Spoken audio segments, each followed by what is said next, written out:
Happy CarCation, everyone. It's Erica here, and I'm going to talk about setting boundaries without the guilt. Today's drink is green tea with some matcha in it and a little bit of honey and lemon. And I'm going to discuss how to set boundaries without the guilt in order to protect your energy. The first thing is to make sure you have your non-negotiables.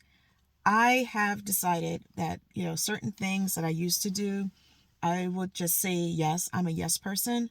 I started saying no because I realized that in the end, when people were dragging me to do what they wanted to do, and whether it's friends or family, that I still had to go home and I still had to deal with my challenging home or my challenging situation. So I decided to clean out house and just regroup, clear my table, and say, what's important to me? What do I really need in my life versus what I don't?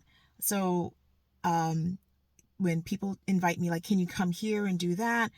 And I just have to say no, but I say no kindly, like, I'm sorry, I'm not available at that time or that day. Is there another day that we can do it? Because I use my days, Sundays, as my reboot days. That's my day. That's my day where I get to read my favorite books.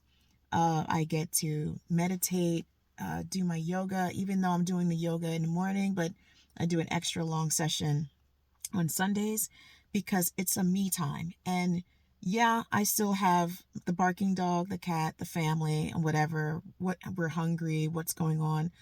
But they also have learned to respect, to give me my me time because I become grumpy or I become despondent. I'm not in the best of moods. And I tell them, like, I'm doing this right now. I will be with you at this time. So it is doing this for yourself as your own advocate, your own lawyer. No one's going to do it for you. I've been a yes person all my life, and no one has come to save me. I love my husband, but he can't save me either. I have to be he tries his best, but the kids and everything is still clawing after me as to what to do. I learned that I had to try to save myself. So what I do is I make sure that people understand that this is my time and I just block it out and I say no. I used to build websites for people. I decided to stop doing that because I couldn't do the energy that it was too much energy expended, and I couldn't handle that along with the challenging environment. Plus, I need to hyper focus at that time. And with so many distractions and so many things going on in my house, it was very difficult. I'm a perfectionist, and it was making it hard for me mentally. My mental wellness was suffering. I decided to take that off the table. So an idea for you is to write down on one column of a piece of paper all the things that you do, all the things that people are asking you to do.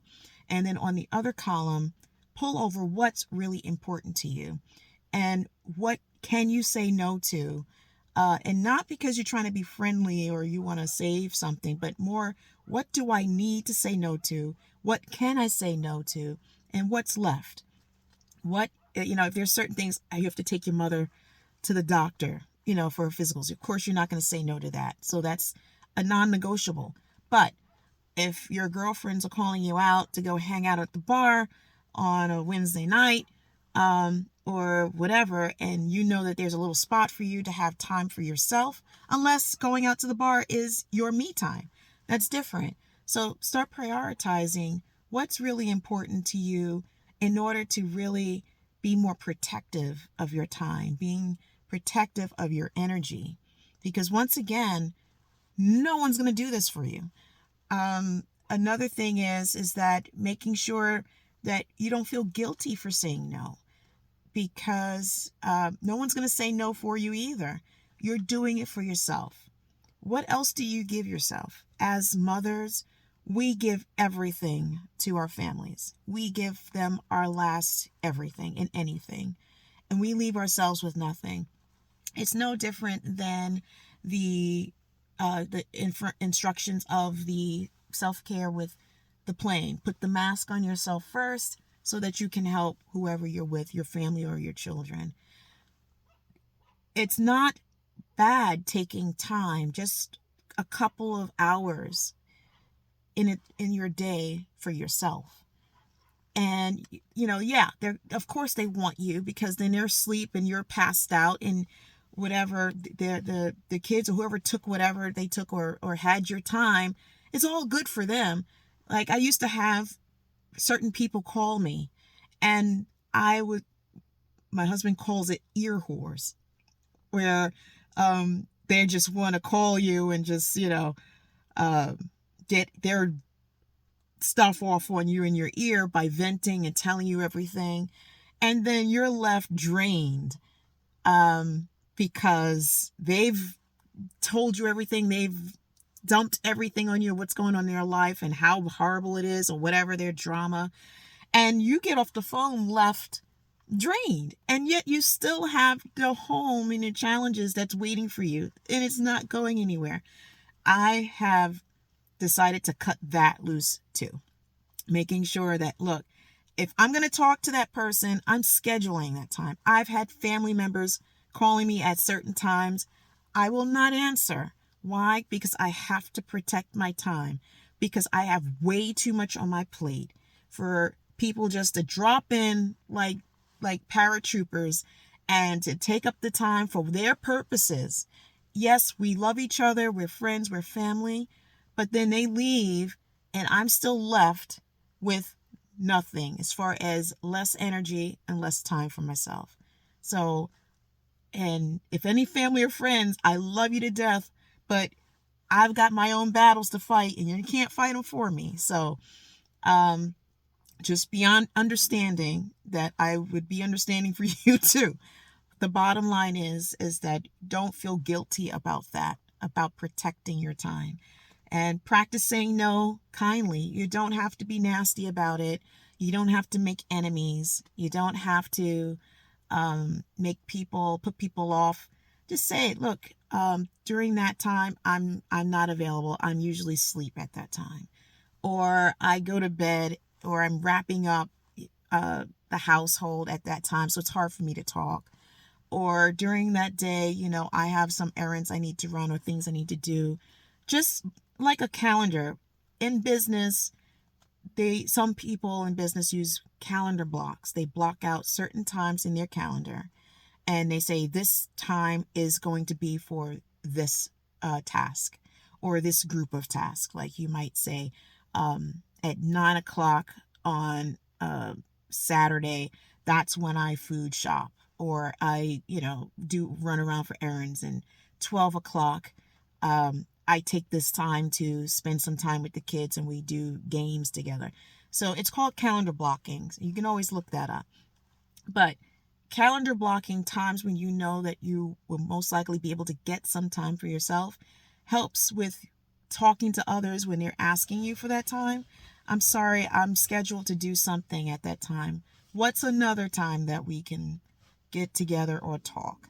And that's kind of what I do. Like, I'll tell people, this is the time I'm available to talk. Are you able? And if they're not, then so be it. But if they are, now, of course, there's situations where we might have emergencies or people are severely distraught. But for the most part, most of the time, it is them having their recreational time dumping on you or talking to you, and then you're left. Now, if you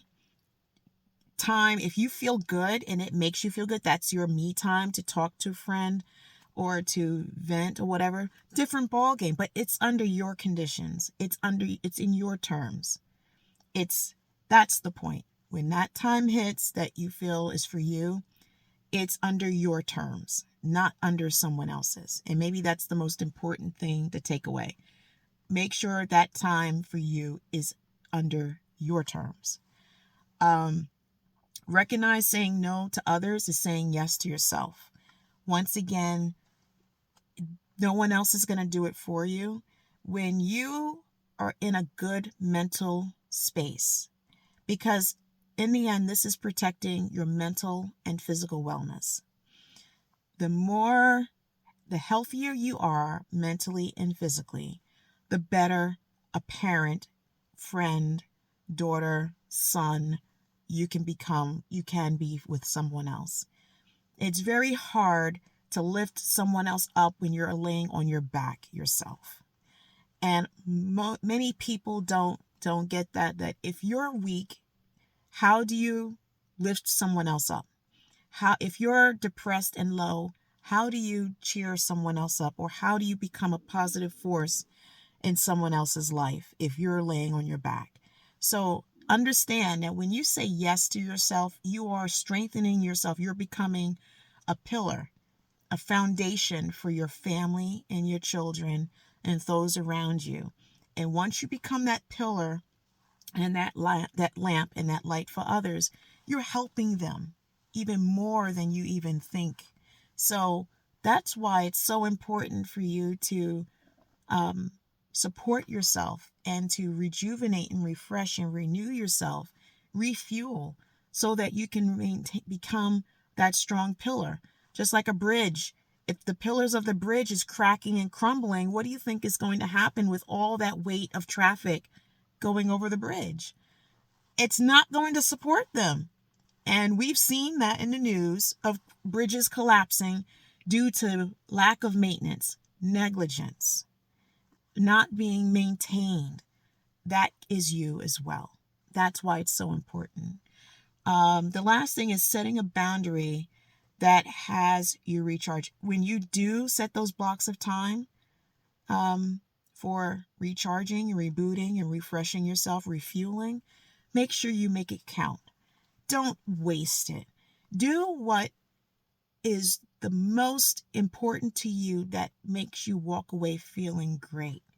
Make sure whatever that is, and that's different for everyone. Mine, I love reading. I love learning stuff. I love cracking open my books and reading or listening to an audiobook.